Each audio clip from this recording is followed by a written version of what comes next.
première question, on doit calculer f de 1. Donc f de 1, on remplace x par 1 dans la fonction f. Donc f de 1, donc 1,2 plus 1,5 ln de 1. Ln de 1 c'est 0, il va donc nous rester 1,2. Interprétation, donc au bout de 1 an, au bout de 1 an,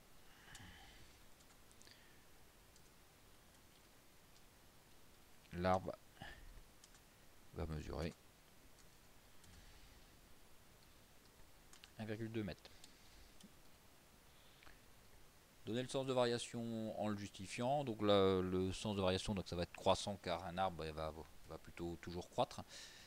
Et de façon mathématique, on doit calculer la dérivée. Donc la dérivée f' de x, donc 1,2 ça va faire 0. 0 plus 1,5, dérivée de ln de x c'est 1 sur x, donc il va nous rester 1,5 divisé par x. f' de x est toujours positif, et positif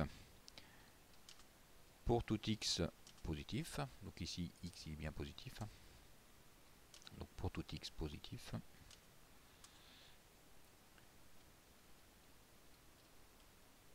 Donc f est croissante sur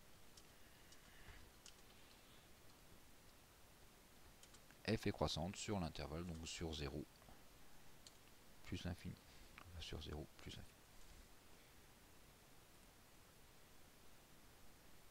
Résoudre f de x, donc on va pouvoir exploiter quand la hauteur doit atteindre 3 mètres. Donc on cherche x.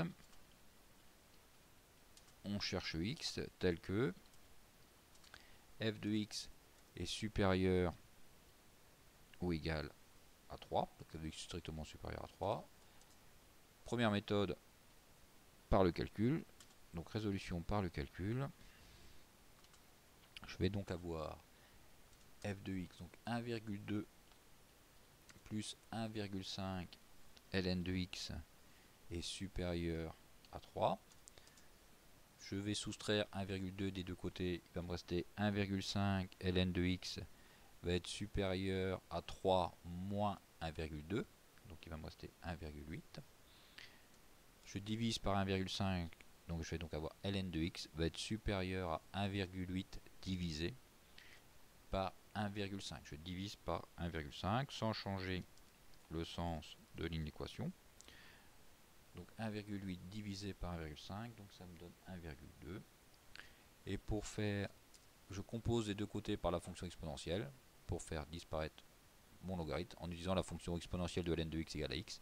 Je vais donc avoir x qui va être supérieur à exponentielle de 1,2.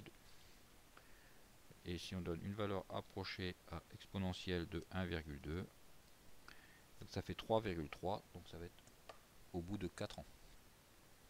Si on parle en année entière, donc il faut que ce soit supérieur à 3,3 ans. X doit être supérieur à 3,3 années.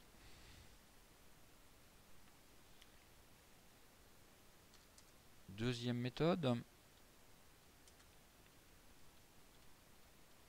avec la calculatrice. Donc deuxième méthode avec la calculatrice.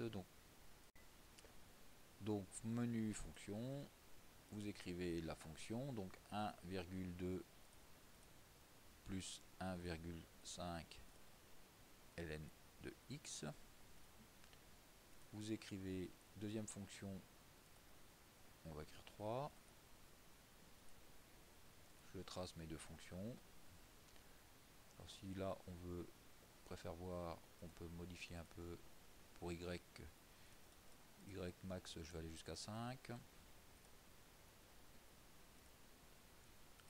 J'ai mes fonctions, donc shift g solve, intersection entre ces deux fonctions là, entre la première fonction et la deuxième fonction, et j'ai bien mon point d'intersection qui me redonne bien 3,32.